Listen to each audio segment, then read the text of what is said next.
she's in Europe right now, so she's going to need to have a pretty major jet lag to want to join. Yes.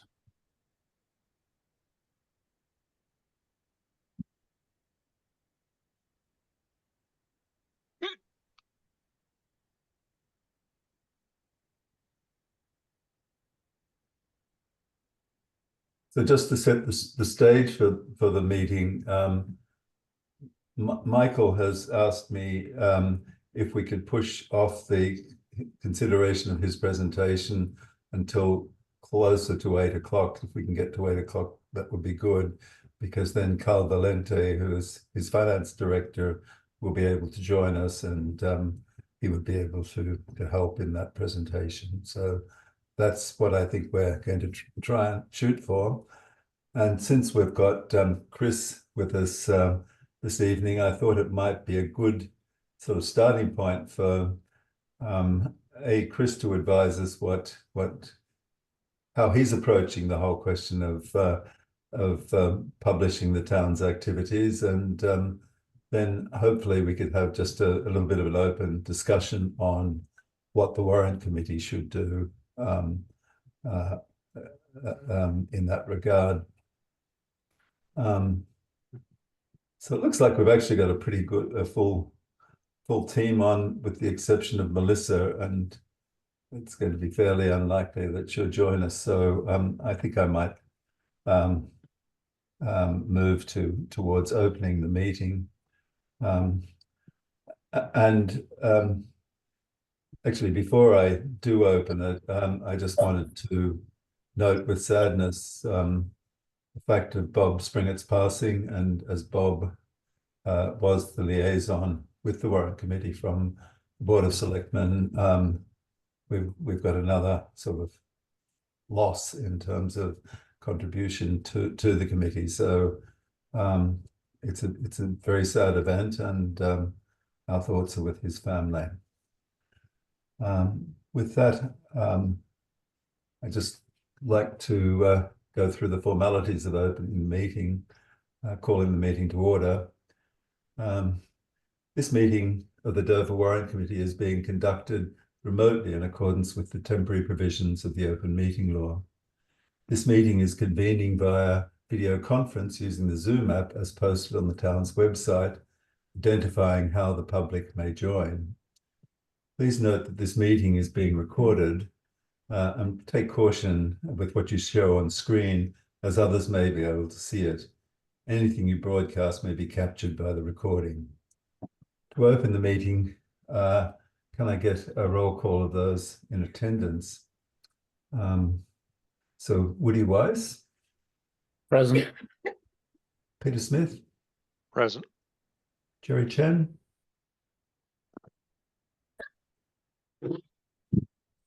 I think I got a yes from you, Jerry. Yes. Marty Howard? Present. Sarah Kadina Kinney? Aye. Janet McCormick?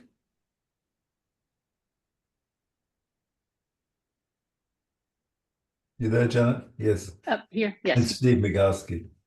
Here. Okay. And Melissa joined.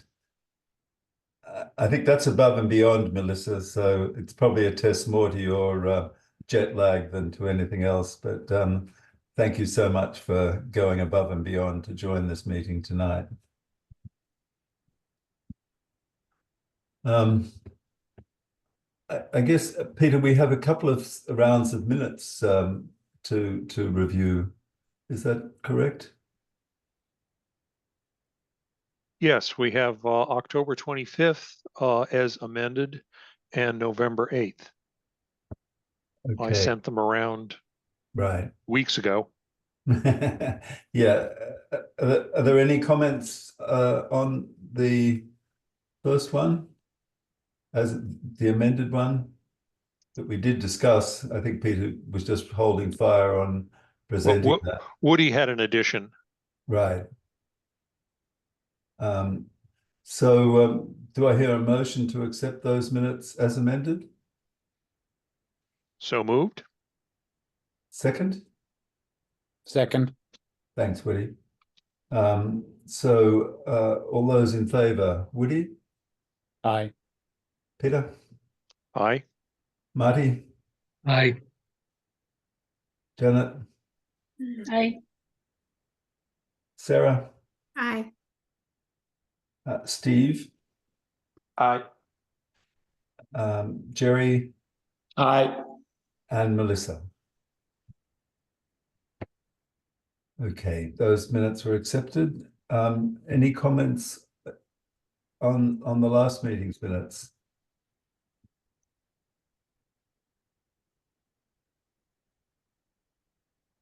Hearing none, do I have a motion to approve those minutes? Move that the minutes of November 8th be approved. And do I hear a seconder? Thank you, Woody. Second. All in favor, Woody, Aye. Peter, Aye. Marty, Aye. Janet, Aye. Sarah, Aye. Steve, Aye. Jerry, Aye. and Melissa. Not hearing you, Melissa, but I saw the hand movement at least. Okay, so we've caught up with our minutes at last. And now I thought it might be a good time to introduce Chris and let him lead us through his approach to communications in the town, and then hopefully we can move on to a more substantive discussion about how the Warrant Committee might contribute to that. So thank you for joining us, Chris. Yes, good evening, everybody. For those who I haven't had a chance to meet yet, my name is Chris Costello. I'm the new Assistant Town Administrator here in Dover. And as was alluded to, one of my key objectives here is to enhance communications from our organization with residents. I'm really excited to join you guys tonight and talk about how we can incorporate the Warrant Committee's activities into the town's communication strategy. I think that the work that this committee does is very important to the overall function of the town. And I also think there's a lot of opportunities to increase access to information and highlight opportunities for residents to engage in your process. So to back it up a little bit, I've been here for just over a month. I started back in late October, and I really have spent a lot of time taking stock of what communication tools that we have, and we've been working to strengthen our existing channels and create newer and efficient ways for people to connect with us. We have kind of four main channels, the first being the website, and there's social media. We have like a push notification system, and then also the newsletter in town. So I wanted to come here and kind of share like an expectation for Warrant Committee communications. And that expectation is that we work together to kind of develop content for these channels with the goal of, improving access to information and fostering community engagement with your review process. I do have, specific things that we can look at, but that's kind of the overall sense that I'm approaching this with.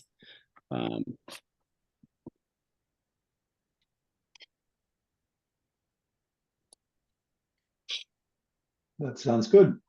And so have you got any tangible suggestions on how we can proceed then, Chris, with that strategy? Yeah, sure. So, I do have, and sorry, I'm having a minor tech issue. I lost the screen there for a second, but I'm good now. Yeah, so I think I've done a somewhat of a review of what we have out there and kind of some ideas I've seen from other communities about how they push information out. And I think our main opportunities from what I've seen, and I haven't done an in-depth look yet, and I'm happy to conduct a search based on suggestions, but I think that we can populate our website a little bit better with kind of your main work products to let the public see exactly what you're seeing and what you're using to make judgments and comments. I think that'd be helpful. I think something I've seen in other communities is having like a budget calendar, just kind of a high level summary of the main checkpoints that the budget needs to get through, so people can understand where we are and jump in and provide input. I think kicking off the process, we have a preliminary budget based on submissions so far. I think that's something that's worth sharing with noting that this is a preliminary budget and there's still a process to unfold to review it and refine it. And that's part of the message when you launch that as well. I think a big thing for engagement is, I think it's great how you guys have your schedule for the different units of the government. I think we can do a lot to push that out through the channels and make people aware of what is happening and how they can access the meeting and provide meaningful commentary and feedback. And I also think, as you guys go along in the review process through the various departments and committees, I think if there's any kind of key major updates, we can do like a one-off, notification for people that they might ought to know something that's, a key update or something that's important information that's came out as a result of your review process. And then that's kind of the first stage of things when you're conducting the review. And then the back half of that is once you have your final product, your final report, pushing that out, making that accessible for people to read and understand as kind of a recap of the whole review process and provide the main comments there. And I also think there's an opportunity with the Blue Book. I haven't had a lot of time to sit down and really go in depth with it, but I think there's some opportunities there to make that a little, improve the readability and make the information that you guys have put together, easily digestible. So those are kind of the main things I'm thinking. And I open it up to anybody who has questions or wants to discuss.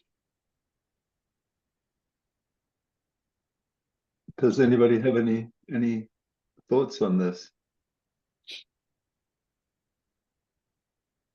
So at the moment, I think it's probably fair to say this is a learning curve for us, because we haven't really focused very much on publishing out information to the town, and we're clearly willing to learn and realize the value of engaging with residents.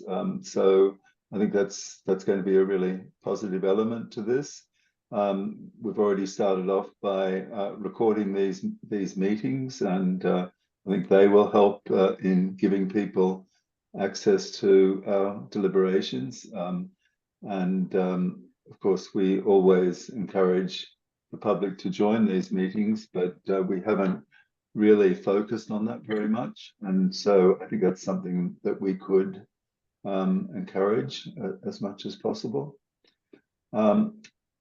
It's a little bit more challenging predicting, what meetings are going to take place when, and that's been a little bit of the reason, I think, for our hesitation to give you a list of those meetings. We do have in our financial FY25 guidance letter a tentative schedule of when we're going to review the various budgets of the individual departments. Now that has a complete list of all the departments on it. In reality, it doesn't always make an enormous amount of sense for us to review every individual budget and actually bring in people to question them. If the budgets are very small and are pretty much a repetition of what had happened the previous year, then I think we're not going to spend a lot of time on that. So basically, the process I'm thinking of following through this year is for us to review when we consider who's going to attend the next meeting, make a decision as to which departments, in the light of the information we've got, which departments we actually want to talk to, and then to notify the other departments that we reserve the right to talk to them at some future point if needed, but we won't actually talk to them on that occasion. So that becomes a little bit more nuanced to actually tell people, you know, when we're actually going to be considering individual departments. So I'm not sure how we should deal with that. I think we can certainly publish the guidance dates that we've put out to the various departments, and that's reasonable that town residents should know what we're aiming for, but we'll have to nuance it in some way to make sure that they understand that we won't necessarily abide completely by that plan as it stands now. What is it? Every plan sort of lasts until the first battle, and then it gets thrown aside. So I think we have to be a little bit cautious there. That's pretty much my feeling. I don't know. Does anybody else have any thoughts on ways in which we can improve communications with residents and what tangible steps we could take? I actually have a question for Chris. I think we have a somewhat unusual rhythm in that things kind of build from November to March, April, culminating in town meeting, and then things go quiet again. It seems to me to present problems in terms of kind of creating an audience and getting people to pay attention to what we're doing, particularly as things are starting in the November, December cycle. You have thoughts about that? Yeah, I mean, what I'm hearing is, you know, there's nothing's unfortunately it's not as simple as we want it to be sometimes, and that's okay. You know, if there's nuances to it, that's kind of what I'm here to try to decipher some of that stuff and make it understood by the public. I think when you are trying to land specific departments and that's a little flexible and there's nuance to it, I think it just would require a little bit closer coordination between me and you know, someone on the committee to you know, when you guys are certain that you have a presentation confirmed, you know, we can react more quickly to that and get that information out once it's confirmed. So I guess that's the way I would approach kind of that nuance and the unusual path. And I'm wondering, Janet, would you be able to take on that sort of coordination role with Chris? I think it basically what that would entail is that we make sure that we have a line item in every agenda that reviews who we're going to be reviewing the following week and confirm who we're going to have, so that we can make it very clear to Chris what is actually going to happen. And I think that's probably all it would involve. Do you have any thoughts on that?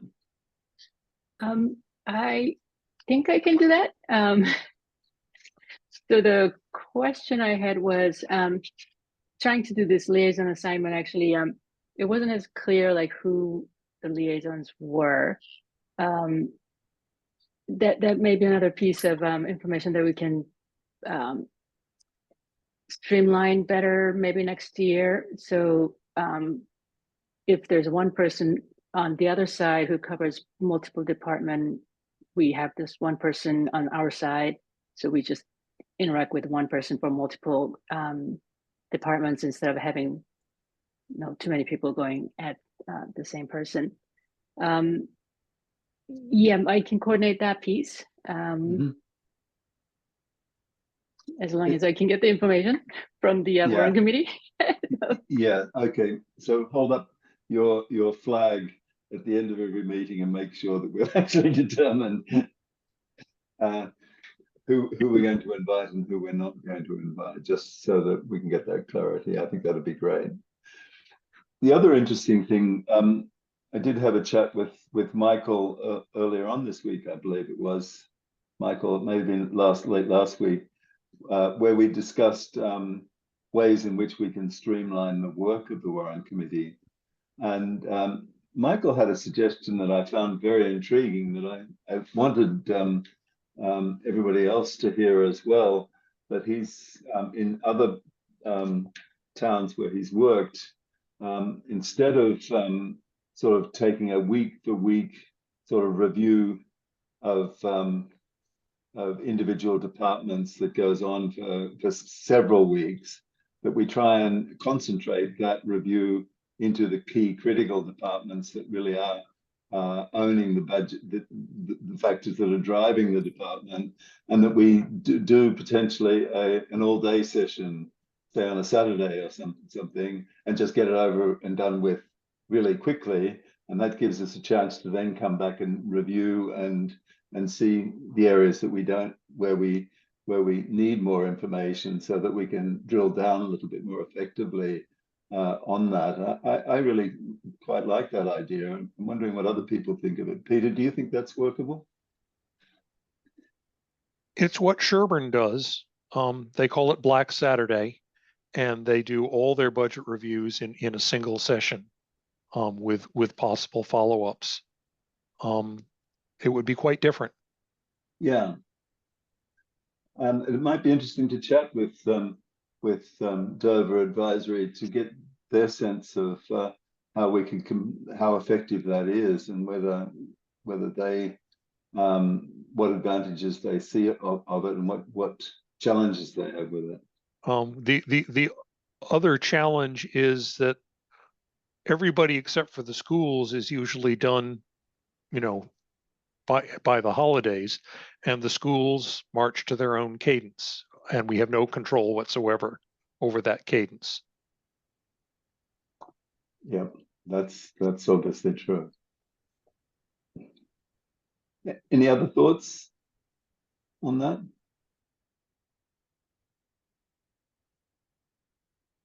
I kind of like that idea, because doing week on week, sometimes you lose train of thoughts, and then you have to remember what was said before. And so I do like the fact that we all kind of sit down and go through a bunch of them.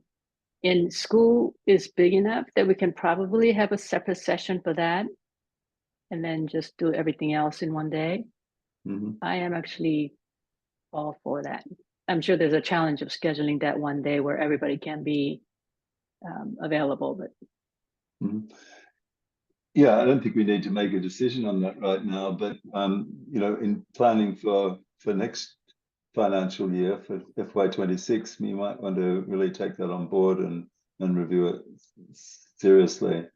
And any other ideas that people have for streamlining the efforts, and basically giving us time back, so that we don't have to spend night after night after night on meetings that might be more effectively accomplished in a much more compressed time frame.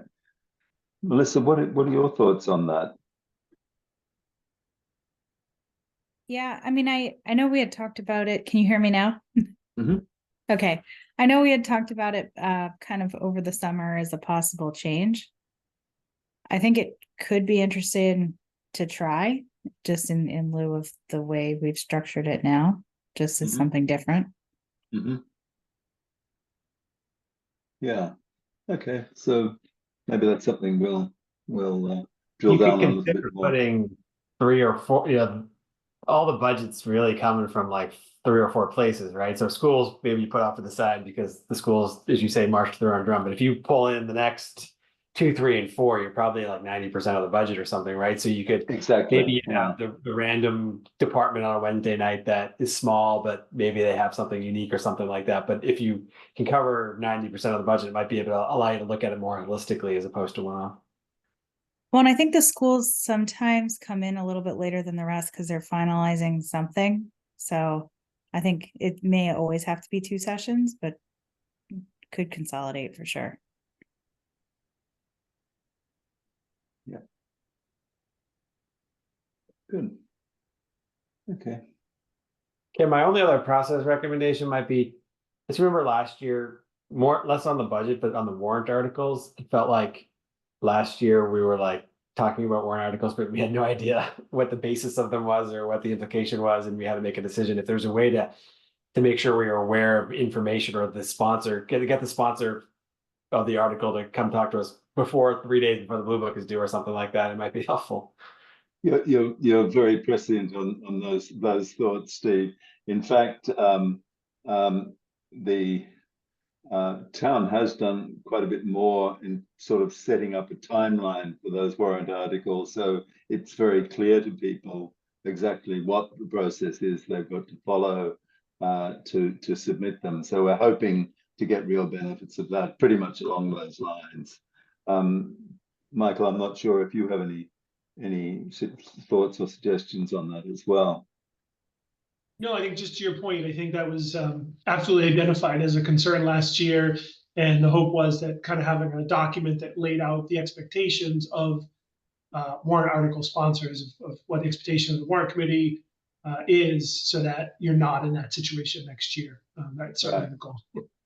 And that has been posted on the website, I believe, correct? Yes. Yeah. So everybody should take a look at that. If I follow my notes correctly, I'll see if I can send you everybody a link to that, because I think it's the sort of the other side of our review responsibilities are to also evaluate those warrants. So we need to get on top of those as well. So thanks, Steve, for that suggestion. Can I go back to the education / communication part of things for a minute? Yeah.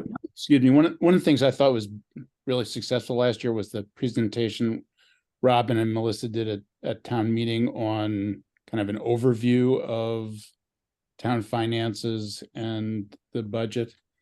One of the things I was impressed by last year was just how much confusion there was among people attending different meetings about how the budget process worked and what free cash was, and all sorts of issues like that. It feels like that's a educational challenge that we in the BOS have, that maybe we should kind of try and deal with it together, because if the goal is eventually to have a more sophisticated town meeting, we have a pretty large challenge in terms of getting people educated about town finances.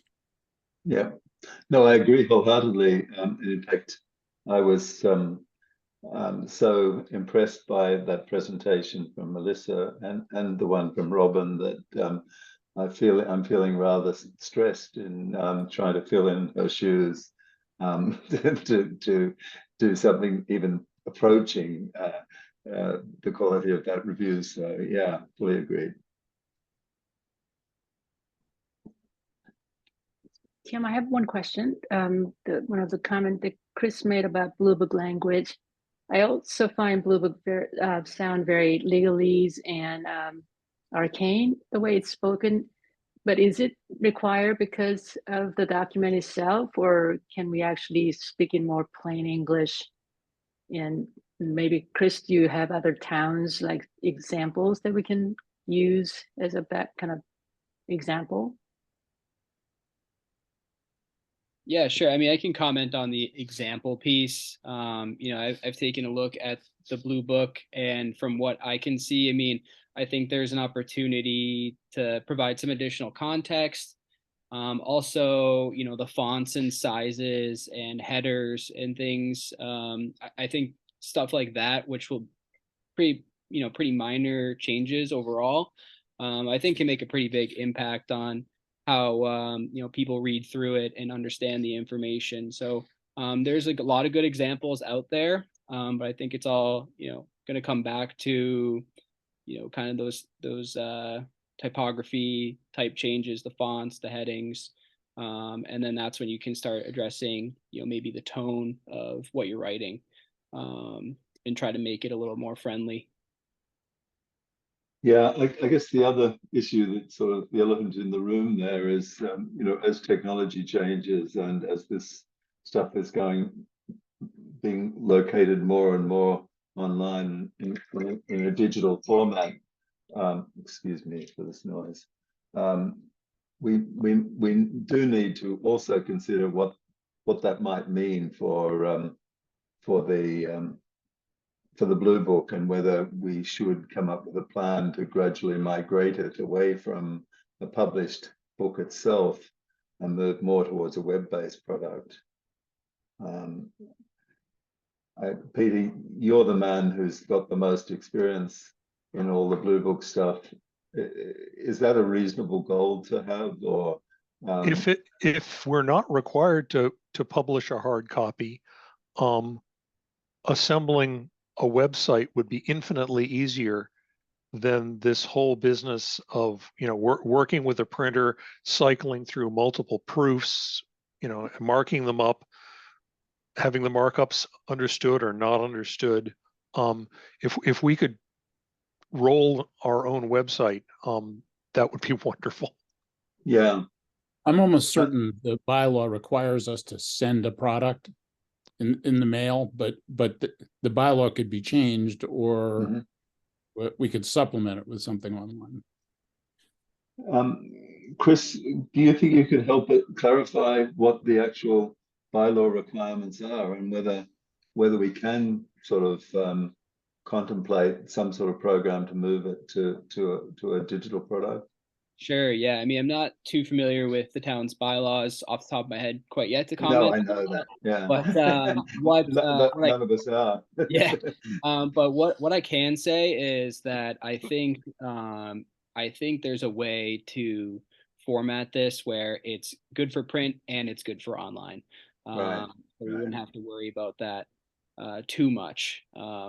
So I think that would be the goal, because putting stuff in the mail, especially when it comes to Warrant and these type of things, is a surefire way to get it in people's hands and make sure that they receive the information.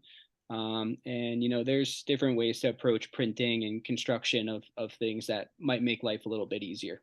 Mm-hmm. Yeah. So is this something that we could realistically shoot for the next town meeting, or is that something that we should sort of take little steps towards rather than a big bang approach immediately? I think it's chapter 3, section 1 of the town code as I look. Oh, really? Distributed to the voters by any means approved by the selectmen. So that means that I could. Our committee lawyer shows it. So it has to be printed and distributed to town residents. Just by any means approved by the selectmen. We'd probably have to dig deeper into that, and town council might have to advise them what that means. But yeah, it looks like there could be flexibility. Mm-hmm. Because Sherborne, my friend in Sherborne said you can request to get paper copy, but it's not sent to everybody. Is that right? I'm not sure. Kim, if I could just jump in. So I was looking at the same thing Steve was. However, I found further clicking here.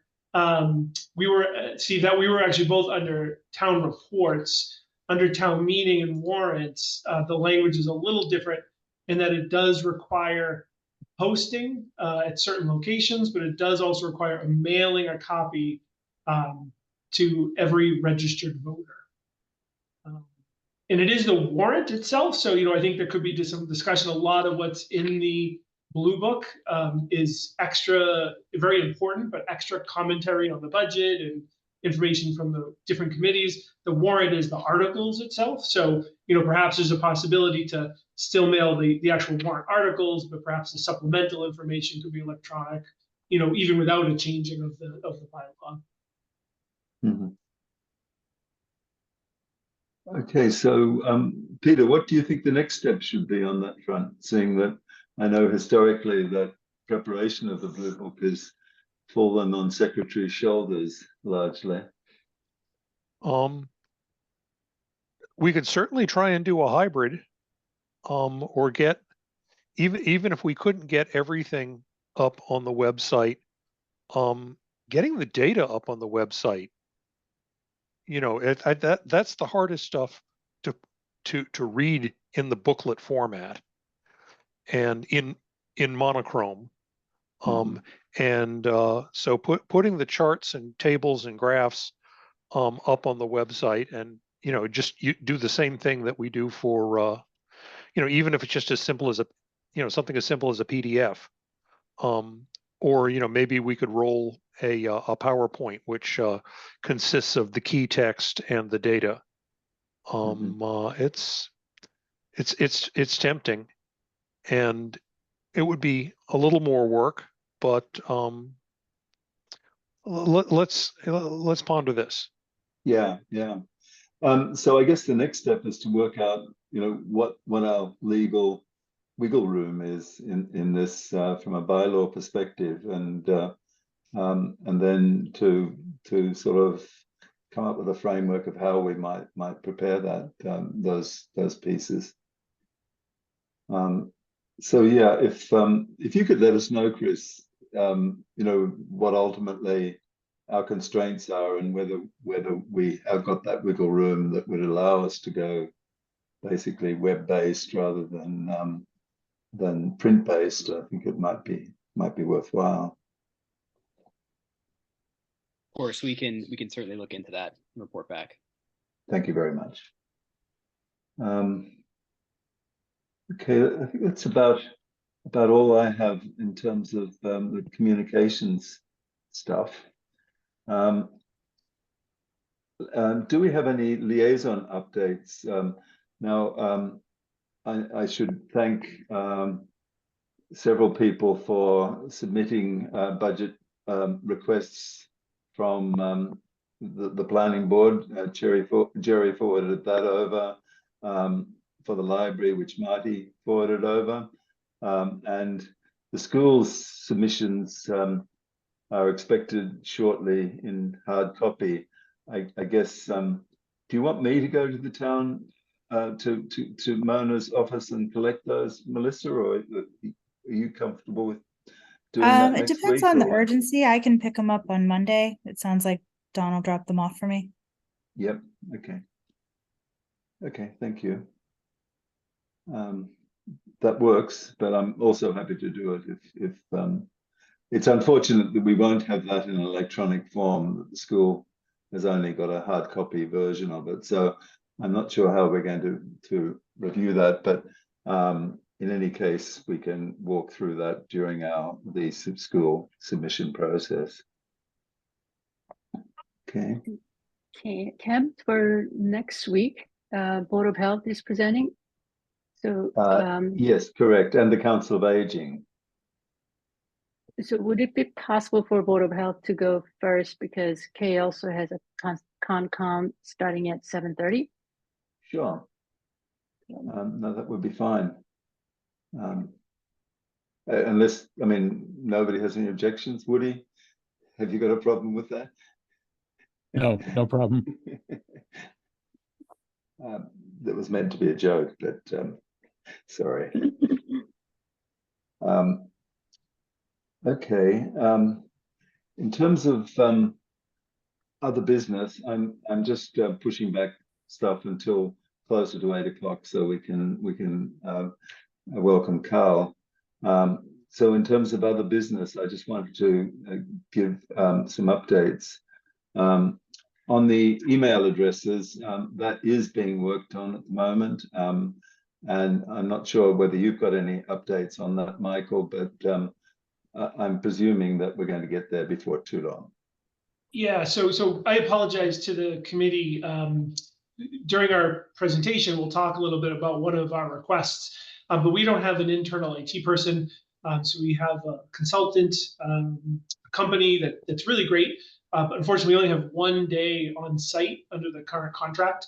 So often that time is really stretched. So we have been working through this issue. It's not an issue of giving you license emails. It's more a matter in the back end working with our vendor on licenses. I'm brand new to Google on a business side. And so learning the different kinds of licenses and making sure we have the appropriate number. So our IT person will be here tomorrow, and we expect to have it resolved tomorrow and hopefully an email by the end of the day to each of the members probably via Cam, maybe either through you or we'll figure that out, but letting you know, Sure. here's your email and your temporary password to go log in to change it, and then you should be up. Yeah, I'm quite happy to be the conduit for that, Michael. No problem at all. Okay. Another issue that we still have outstanding is we need to nominate a representative for the personnel board, and that's been outstanding for quite a time. I did get one lead that I was hopeful might be somebody who would be able to do it, but that lead has gone cold. So I'm really back to bases on that. I have asked the personnel board if they have any recommendations. We haven't got anything from them yet. So if anybody has any suggestions on somebody who might be able to undertake this task, it would be really helpful. So, you know, somebody with a PR background or a finance background with an HR orientation would be ideal, of course. But I think just a broader analytical talent would be useful as well. So please let me know if you can somebody who could perform that task. This is I guess another question, Chris, for communications. So is there some vehicle by which we can sort of highlight the fact that we are looking for somebody for the personnel board in the town newsletter or something like that? And anybody who's interested to please reach out. Yeah, there's definitely a way to do that. I believe Mona, we're talking about a vacant seat, correct? Correct. Yeah. Okay. So yeah, and this is the seat that has to be nominated by the Warrant committee. So okay. Hence my specific interest in Gotcha. it. Yeah. So I believe in Michael can correct me if I'm wrong. Mona handles the appointments for people that are interested in applying. I hope I'm correct on that, but there's definitely a way, and that's kind of one of the areas that I'll be digging into is generating interest for serving on boards and committees in town. I haven't quite got to that area yet, but it will definitely be, strategy will be developed and it will be incorporated into those channels to try to attract people. I don't know if it's going to be highlighting specific seats quite yet, but we might be able to get there in the near future. Okay. Thank you. So Janet, on the personnel, on the Board of Health, they will be able to come for the next meeting then? Yes, so there isn't anything new item to add or ask. They're actually going to ask whether they can drop one of the budget item, which is interesting.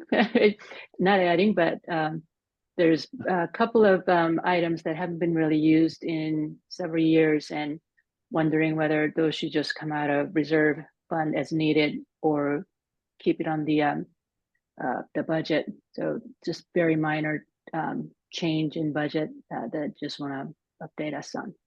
Okay. And the Council of Aging, who is the liaison for the Council of Aging? Does anybody have that on the top of their mind?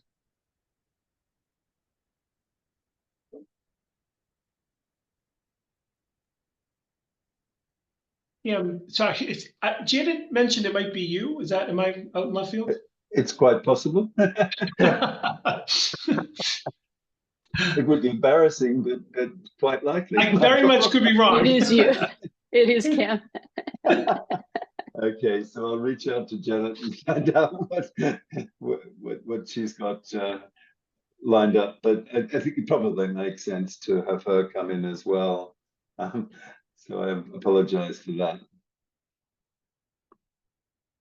And the other potential review is the Warrant Committee. I mean, I think that's a little bit premature for us, particularly if we're going to change the whole way we publish the Blue Book, right, Peter? Since that's the most substantive part of our budget is the publication costs for that, right? You're on mute. Well, we're certainly not going to drop the print version this year, so I think we need to continue to budget for it.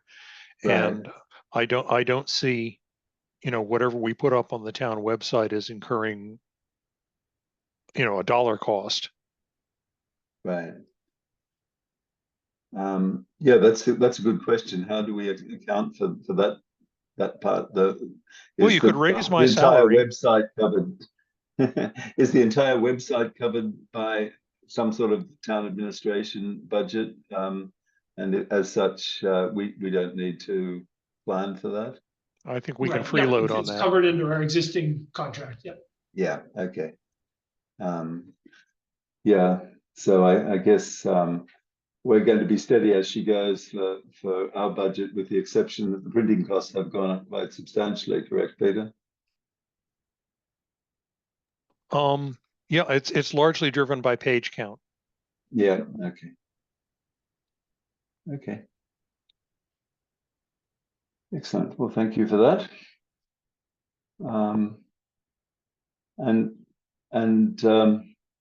Michael, I have been pushing to try and get as close to 8 o'clock as I can. Thank you. Yeah. So I'm very happy.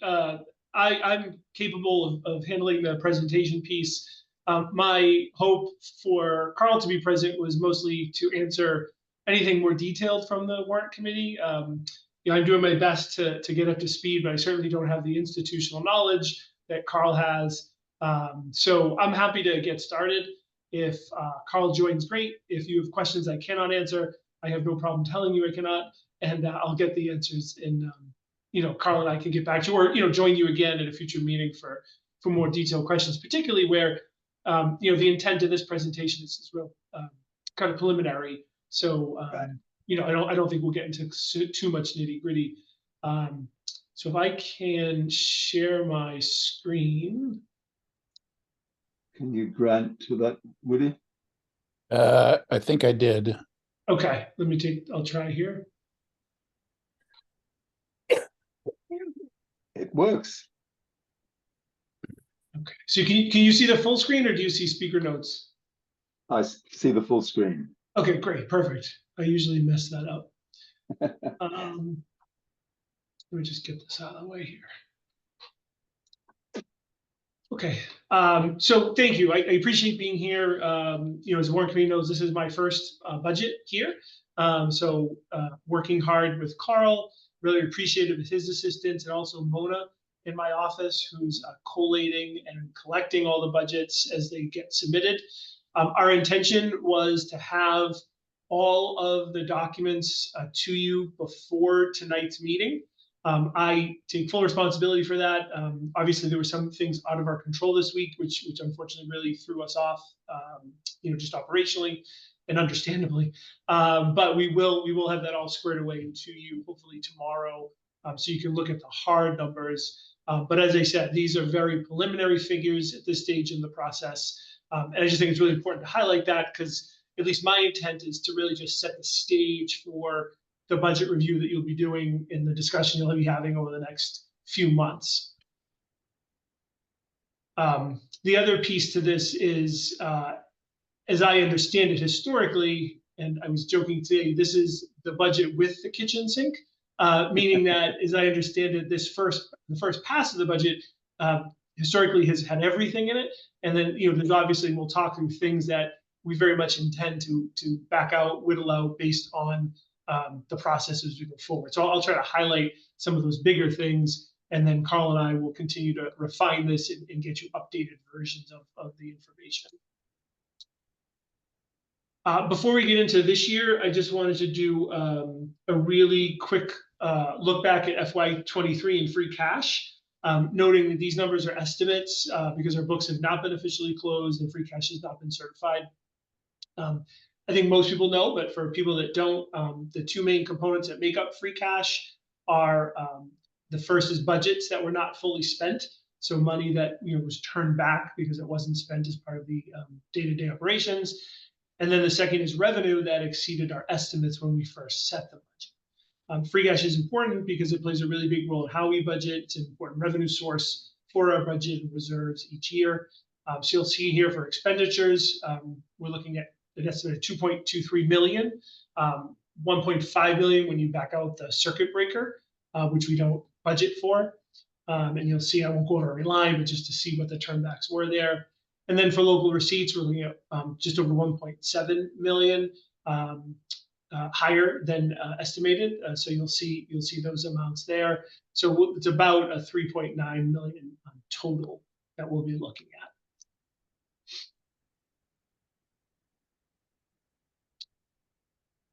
So for an overview of this budget, FY25, we're looking at revenue, so the typical levy increase at 2.5%. Right now, based on the assessor's recommendation, we're looking at a new growth number of 100,000. State aid is preliminary. That really won't be set or any kind of number until probably January, February, based on the state budget process. But right now, we're running with 1.4 million. And then local receipts, we're looking at 2.7 million, which is equal to an average of the prior 5 years. So for anyone that may not be fully aware, local receipts is things like motor vehicle excise tax, rentals, permit and license fees. 5 years is a more conservative estimate. That includes all the COVID years, but we felt it was appropriate this early in the process to go with that. That's something we can look at and adjust as we go through the process if we feel that number could be played with a little bit. In terms of the reoccurring expenditures, the personnel board, which I think you may be hearing from if you haven't already, voted along with the selectmen for a 3% COLA for non-union staff. We're running with estimates for the schools based on some preliminary data from the schools directly, but they are still estimates of 9% for Chickering and 5% for Dover Sherborne. It's very early. We reached out to our carriers for general liability and health insurance. So they had us suggest we run with estimate of 8% for general liability. And then on top of that is also additional funding for the community center insurance. So that's additional cost on top of that. And then the 10% health insurance estimate, which again is early. We are hopeful to see better numbers than that, but I think it's appropriate at this stage. As I mentioned, this is everything, including the kitchen sink budget, and we'll talk about that. But right now, with everything in, we're looking at a 10% increase, which understandably is a big number. The one thing I just want to note, and again, it doesn't necessarily make this terribly better, but this includes the biggest drivers always are schools, just because of the number in that budget, but also the additional excluded debt from the community center. So that debt, because it's excluded, it is offset by an increase in revenue. So we did do the exercise just to see if we back that out to have maybe, at least in my sense, a better comparison to see what it is. The budget increase is 8.8%. So again, it doesn't make it great. Let's stamp this and put it through, but just to give you that perspective. That when that comes off, we're down to 8%. So looking at some of the more significant drivers right now, which would be new staff or additional programming that we do feel keeps it a level service budget because things have increased and we need more manpower, women power to do that work. So first, in the selectman's office, there are funding for 2 new positions, and I'll air quote that, finance director and municipal project manager. So the municipal project manager is not a new position. It has been funded and filled in the past. Some people here may remember Dave Sullivan, who filled that role. It's kind of a dual role of project management and IT. And as I alluded to before, we are in real desperate need of having an on-site IT person. Our consultant is wonderful. They do a really great job, particularly in the behind the scene network. And I'm not an IT person, as you can tell, but all those sort of things. But not having someone on site for the day-to-day troubleshooting and working through some of the projects we're working on, when you know, even just kind of running by what our IT consultant is telling us we need, having someone that can speak that language and say, yeah, that actually makes sense. They're not just trying to sell you something. So this budget puts the money back for that position, which was redirected this past year. Again, long story, but if the Warrant Committee knows, our former assistant town administrator also served as an HR director. What the selectmen found at the time was the HR function in the community was so necessary and so needed that it really ate up all of her time. And so we didn't have an assistant town administrator. We had someone with that title, but they really served as an HR director. So the selectmen and the town administrator at that time made a decision to work with the personnel board and have an HR director approved and use the funding for the municipal project manager for that position. I support that even now. Looking back, it's been a great ad. It's just really helped in so many areas. However, the need for that project manager has not disappeared. So we are looking to put that funding back. I was talking through this with my son. He's interested in what I do for a living. He's in high school, and I was saying that with this particular position, we are looking, though, however, to what I call kind of trade in a used car. So with those professional services we have through our IT consultant, we would stop using all of their services. Particularly if we would fund this position, we could eliminate their once-a-day on-site service. So what we would do, and right now in the budget, this does not exist, and that's why the number is so big. We need to work through this. But if we were to add and keep this municipal project manager in the budget, we would reduce the data processing professional services line by $40,000. So again, it doesn't totally cover this position, but at least from my perspective, it helps. So that would be kind of a little bit of an offset for a portion of this position. The finance director position is a new permanent position, but it's not a new role. So as we just talked about, we were hoping, and I can't see who's on the meeting if and when he joins, but Carl Valente has been serving in a lot of roles, unfortunately, that I don't think he didn't sign up for them, but as our interim finance director for, I think it's been 5 years, although as I said, he's had different hats. So his services have been invaluable.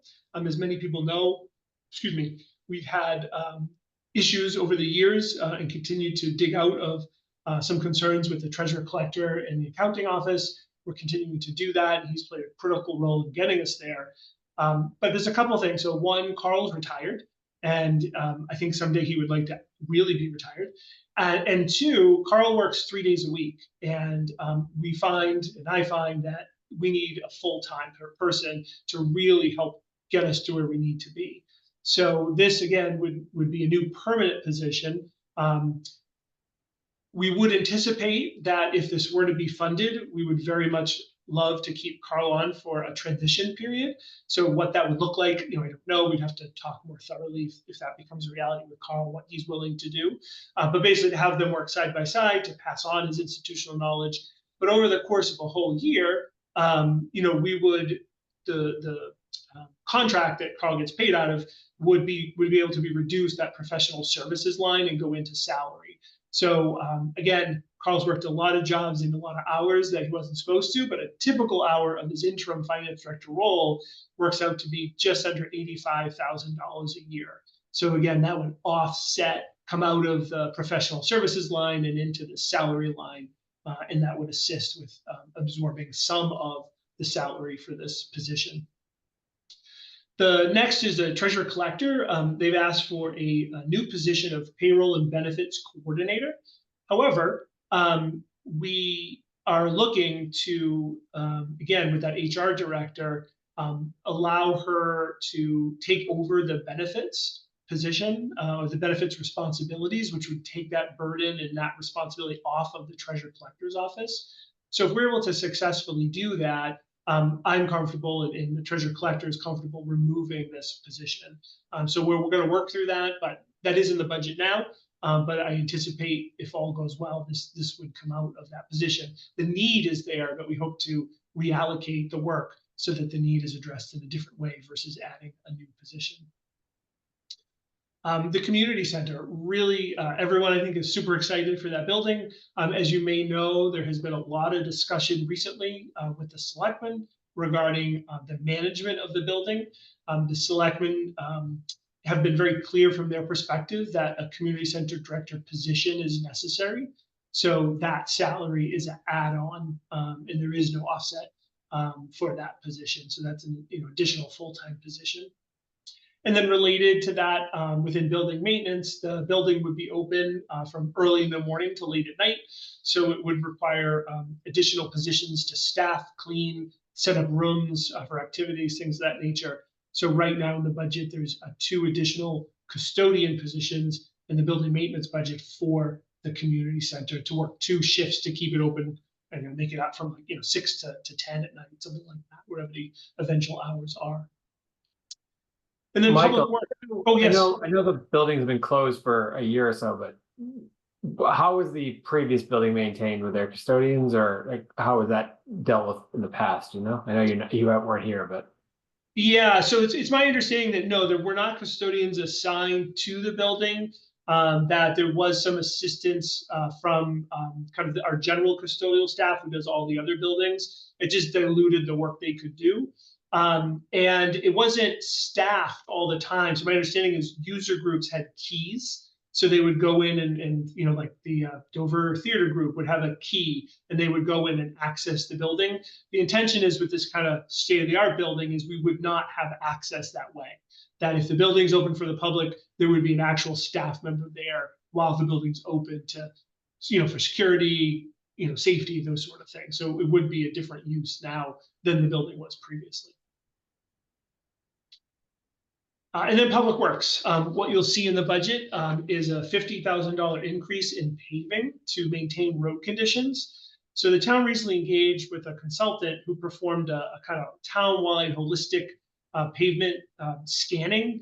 They actually drive a vehicle and scan, and it categorizes and ranks each of the roads on a scale. I believe it's 0 to 100. I think 100 being like the best, just freshly paved and painted, ready to go, all the way down to this road is terrible. So it analyzed our roads and put our entire network at an 80. I think it's actually, I can look it up. It's an RSR, which stands for roadway surface rating. And so in order to reset our roads to 100, you'd be looking at over $5 million worth of backlog work, and we're not asking, we're expecting, I don't think anyone was expecting that. However, to maintain our current level of that 80 and to not drop, their recommendation is we allocate $80,000 in funding a year. I'm sorry, $800,000 in funding a year to maintain that funding. Obviously, that doesn't happen overnight. Our current funding consists of $280,000 in local operating and I think it's about actually the same amount in Chapter 90 for a total of just over $550,000. So we're short, according to this recommendation, about $240,000. So what DPW is proposing is a multi-year request to steadily increase that number so that we're able to maintain that roadway. So what they're proposing is $50,000 this year, and then over the next few years, continuing that additional $50,000 asked to get to that number so that we can maintain our roadways. And Kevin obviously can speak a lot more eloquently than I can about the condition of roads. It is fascinating. I'm just certainly not an expert.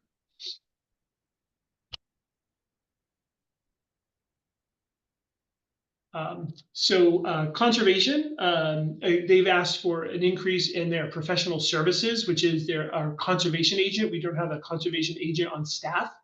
However, the workload, the number of permits that have applied for have been through the roof for conservation.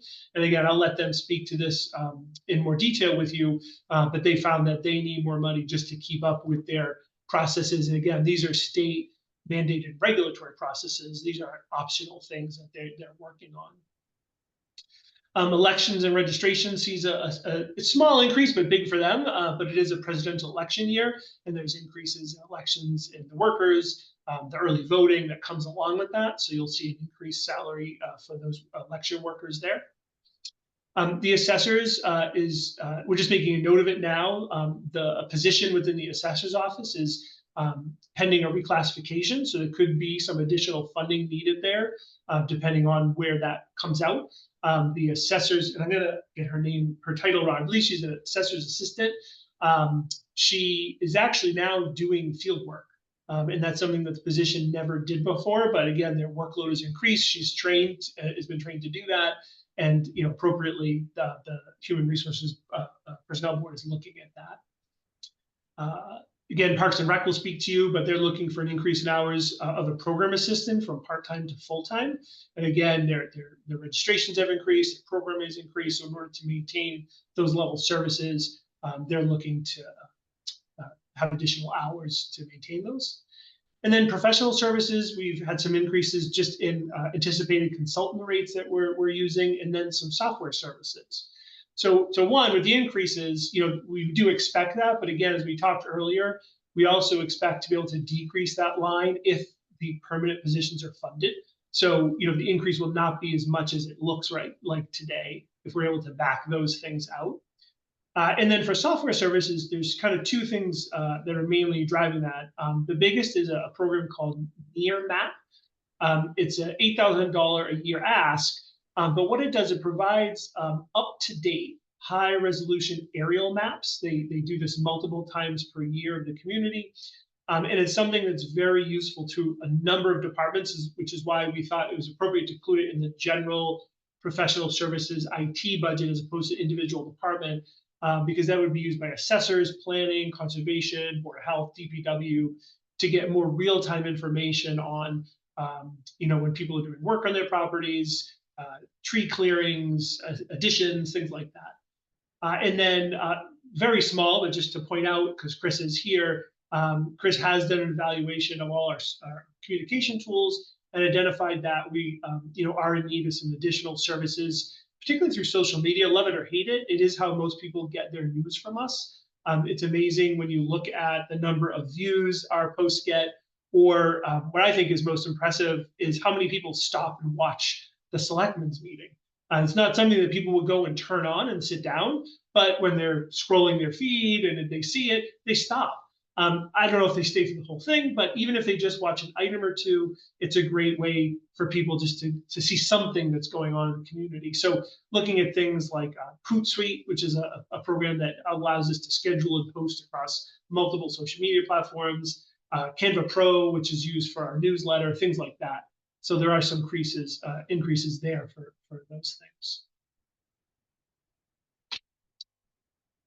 Looking at capital, we don't have all the capital in yet. I believe we actually did get some of the schools. It's not reflected here for the Chickering, but not for the region yet.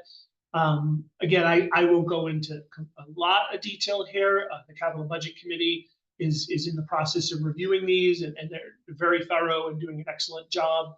But just so you have a sense of what the asks are in terms of dollar amounts, I will highlight DPW. So that is a very big number. What's driving that is a couple things. Is a real backlog of a lack of a systematic replacement of vehicles over the years. So we're looking at, I thought the best thing Kevin did, and Cam was there, he did a presentation, and one of the trucks we need to have replaced was in news footage in the blizzard of 1978. And the truck is still in use as a frontline vehicle. And I certainly don't know many people that are still driving a 1978 vehicle today, particularly relying on it for emergency and snow operations. So there's a real effort by Kevin to, when he was brought in, he was asked to kind of correct this. So there is some catch up to be done. So, asking for multiple vehicles in a single year, which is not ideal, but it'll help us catch up and get out of that situation. The other is, you may know, we had two almost back-to-back floods at the highway garage. It was, I think, my first weekend here, and I said, "Oh, great, welcome to Dover." I got a call on the weekend that we had a flood. So that's a big ask. The insurance is covering the repairs, But what we found is the stormwater system both is damaged. There's been some collapse in the system underground, and just is wholly designed inadequate when it was installed. I don't know exactly when. So it's just not capable of handling the flow of water that we're getting down there. So that is an unexpected number that went into this capital budget. It was not in the 5-year plan. However, and it is, while it's still reflected here, it may need to be throughout this process because of timing, but as the committee may know, the town has access to ARPA funding. And there was 2 ways that was given to us. Some of it was given to the county, and some of it was given directly to us. The money that was given directly to us, in a small amount with the county, was able to be used for just about anything. They called it revenue replacement. So as the effects of COVID, you could use this money and tap it for different projects. There was a portion of money, though, that we had no way to tap because it was for water and sewage infrastructure. And as you know, we don't have any water and sewage infrastructure, exception of a small area here around the townhouse. But for all intents and purposes, we had no way to tap that money. We're going to have to send it back. There was some recent changes to the use of that money that we do think, in consultation with the county, that this stormwater project will now allow us to tap that. So we are very hopeful that that will help bring that 2.8 million down. And I apologize, I don't remember in front of me, I think it was like 770,000 perhaps we could tap out of that, which I think would be terrific. So stay tuned for more information on that. But I just want to address that very large number that you see. So obviously, well, and then I'll just say that the dedicated funding sources for our capital funding policy, there's 1.5% of the levy, and then a percentage of free cash. So you can see there's a $2 million delta between what we're asking and what revenue is available. So one is looking how we can bring that down through the ARPA funding, and then 2, and we'll talk about in a minute, but is leveraging debt service to pay for some of the larger capital requests, allowing us to spread the cost over multiple years and reduce the overall impact on any individual budget year. So we'll talk more about that as we go through the capital process. So similar to the capital policy I just referenced, you also have a reserve fund, reserve policy implementation free cash policy. So this is just a quick look at our projected free cash balance. Again, this is projected because the numbers haven't been certified. Right now it's coming in 9.5 million. For anyone that may notice, if you pay attention, that's actually higher than in the model that was developed.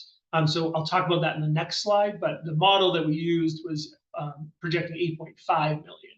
So there's an extra $1 million there. And then based on the policy, this is the projected appropriations for each of those categories. It was identified as a priority under the free cash policy. You will see that capital is a little higher than on the previous slide. So it was 810 here. And that's because there was some monies that were being held, I believe it was for a turf field. So we're waiting for the school capital. My understanding is that may be deferred further, but that number is here. It's the addition of those 2 numbers. So that's what the current projected appropriations would be for free cash. And then my last slide is just things that, I talked with the selectmen about when I presented a similar presentation to them last week, and for you as the work committee to talk through, is obviously, as I mentioned, and I won't keep going over this, but the 10% number is a big number. We understand that, and we'll work very quickly as we work through some of the offsets of moving things from expenses to salary, and then just kind of see what that number falls out at. As I mentioned earlier, it's very early, and so many of the fixed costs are estimates, and we really won't have a good number until later in the winter and even the spring. So whether it's snow and ice deficit, because thankfully we haven't plowed yet, health insurance rate, our workers' comp, our property and casualty, and then the education assessments from the regional schools.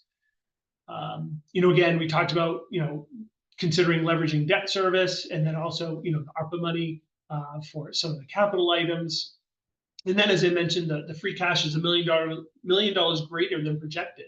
So taking a look at the model and looking at what our options are to use greater amounts of free cash, whether it be for capital, because it is a larger year, a capital stabilization fund, which does exist, but I understand it was kind of a compromise number that was put in there, not as much as everyone wanted. So that's an opportunity, or other strategic initiatives that are identified as part of this budget process. So that is all I had as my overview. Oh, there's Carl. Hi, Carl. Thank you so much for coming. I appreciate it. So I don't know if Carl, you want to add anything, or if anybody has any questions that we can try to answer. I'll just add one small point about the free cash number being about $1 million higher than when we modeled this 2 years ago, and that's almost entirely driven by our local receipts. Last year, local receipts are motor vehicle excise is the biggest, building permit fees is second in line. Anyway, they came in very strong in fiscal 23. Part of it was because we were trying to go after some delinquent payments was driving it, and part of it was just coming out of COVID, the economy improving. So we're very pleased that the local receipts came in, and the impact will be seen in our free cash once that gets certified.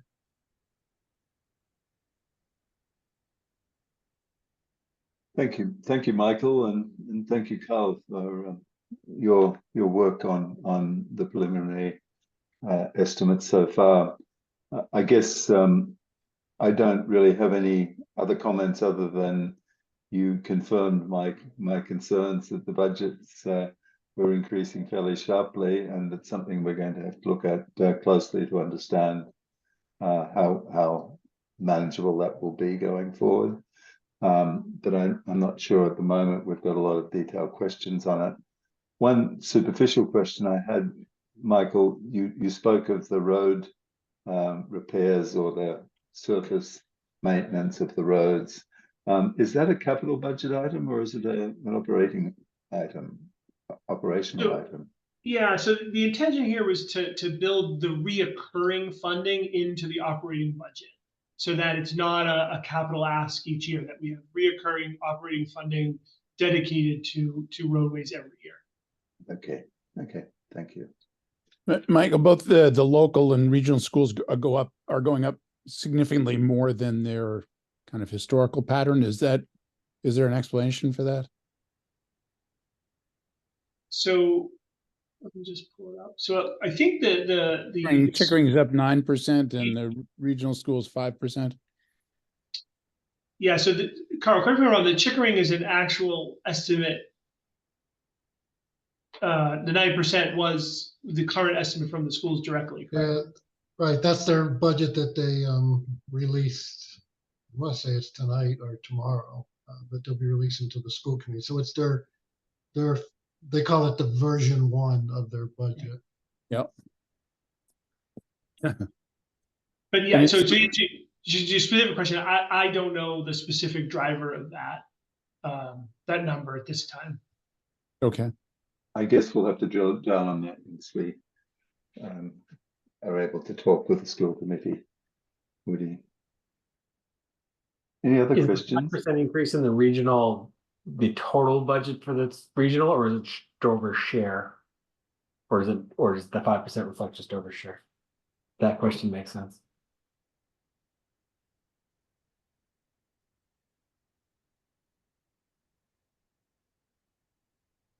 I'm sorry, who were you directing that question to? Anyway. Yeah, so yeah, the share, I'll do a little bit of an answer. The percentage share usually it varies by a very small percentage every year. It's roughly 50-50 between Dover and yes, it's maybe sometimes it's 1% swing. So that's where they told us is sort of the 5% is the overall increase in the region budget. There's a slight decrease in the excluded debt portion of that budget because we're paying off the debt service. So there's some downward pressure on the region number as we pay off some old debt for the region. The other, Michael, and I missed the very beginning of your presentation. Did you talk about part of the 10% is being driven by the community center excluding We did, debt? yes, yeah, and I You did, shared okay, the number, the analysis you did, you know, if we back that out. Great.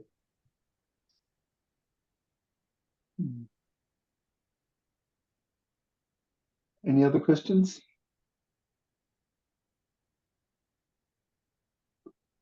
And thank you very much for coming, Michael and Carl. I really appreciate that. And I'm sure we'll have more conversations on this subject going forward over the next few weeks. So thank you very much for your work. Thank you, appreciate it. Thank you, Carl. Yep. Good seeing you. Thank you. Bye. Bye. And any other business that we need to address today from the Warrant Committee?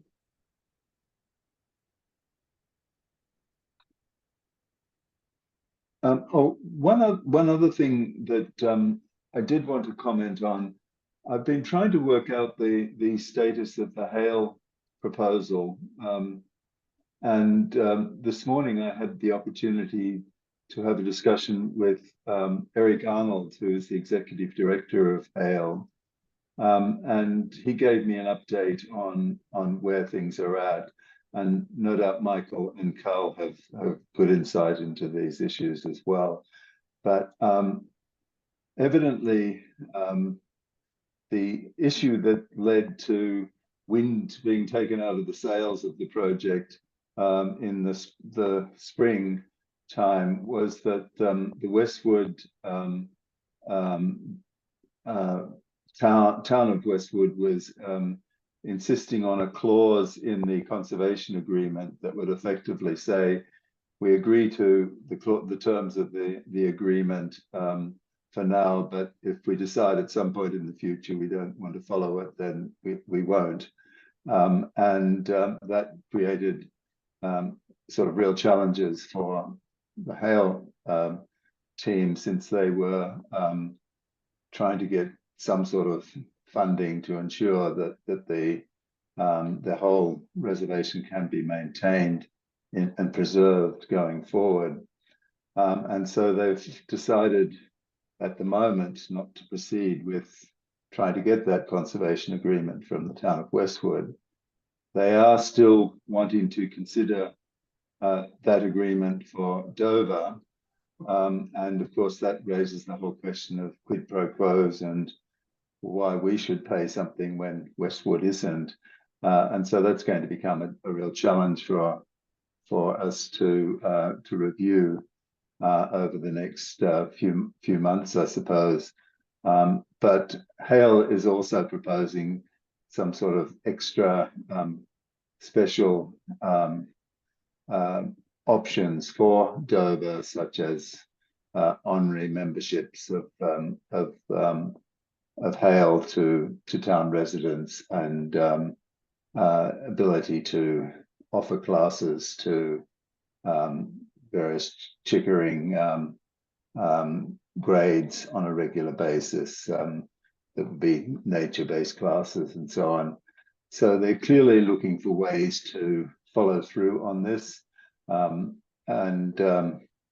guess the aspiration is to preserve the woodlands, and I guess it's ultimately going to be a question of the town whether we think it's important enough to preserve these woodlands that we should go out and do that independently of Westwood, that would be an implicit beneficiary of the whole process as well. So it's not completely clear where that's going to go, but I think we will learn more as negotiations with the town proceed. I believe the Board of Selectmen will be dealing with that. Isn't that correct, Michael? with the negotiations on that?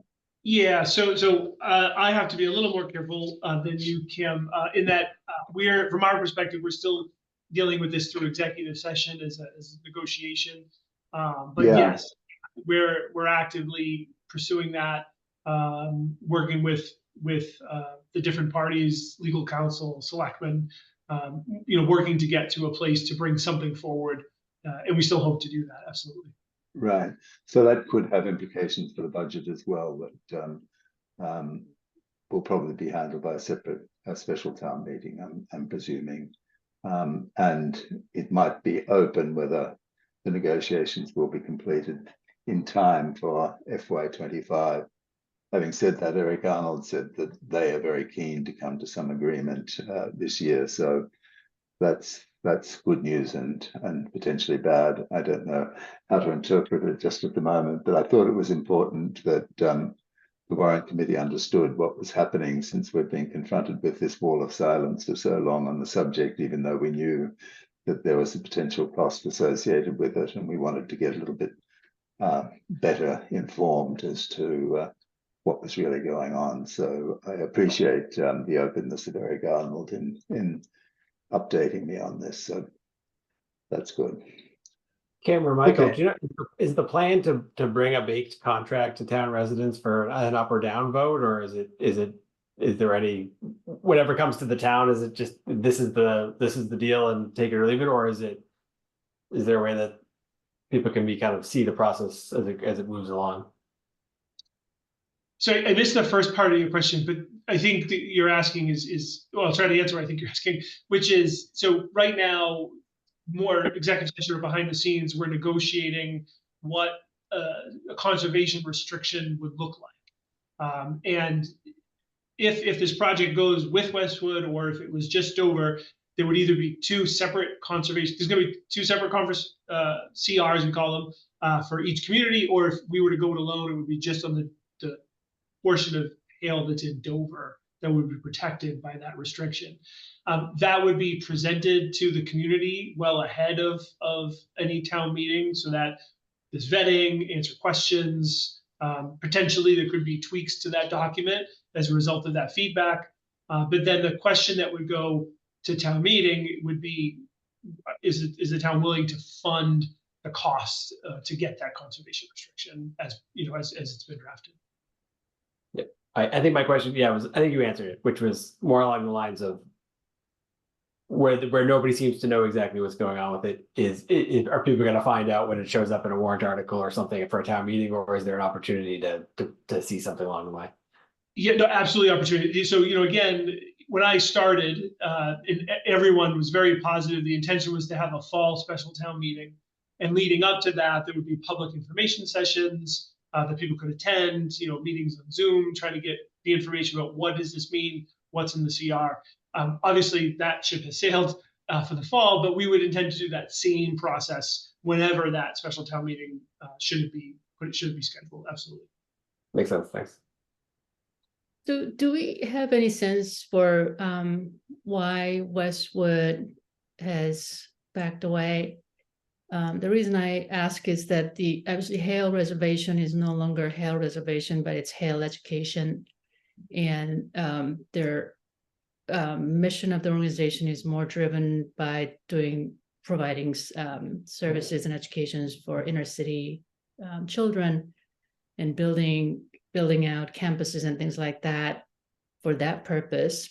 And I guess my question is there unintended consequences that we're building out of those things to drive the mission of the organization may create more burden on town, whether Dover or Westwood, whether it's involved with a police, fire station, roads, maintenance, water, any of these things. And I think I just don't know how much of this information that we have to bring this to the town. Yeah, I think we're going to have to wait until the presentation, but the proposal was actually elaborated to get some answers on that, Janet, but I appreciate your concerns there. Michael, I'm think- not sure whether you have anything else to say on that. Well, yeah, no, just Jen, I think that's gonna be a question that many people ask, and we need to be prepared to answer. So I don't have an answer for you today in that, the process is still ongoing. But I think that's a very fair question that Dover residents will ask, why are we gonna do this if Westwood backed out? And I think that's important. Again, the uses of the land are a little different. I think that Westwood does get a higher impact. It's kind of the main entrance, and there's more activity there. Versus Dover it's a little bit more passive use of the majority of the land. We certainly have Camp Grossman and a portion of the programming area, but I think that's fair to say. But that absolutely will all have to be answered. I agree.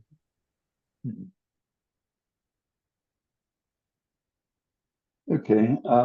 Any other issues we should address for this meeting? Or can we, or do I hear a motion to adjourn? So moved. Do I hear a second? Second. Okay. I'll take, I guess we can take a vote by assent, can't we? If everybody just raises their hands if you approve, then let's just do it. Okay. Thank you, everyone. I appreciate your time, and hopefully we'll have a very productive cycle reviewing these budgets as we go forward. Thank you, Cam. And once again, thank you, Michael, for attending. Thank you for having me. Appreciate it. Bye now.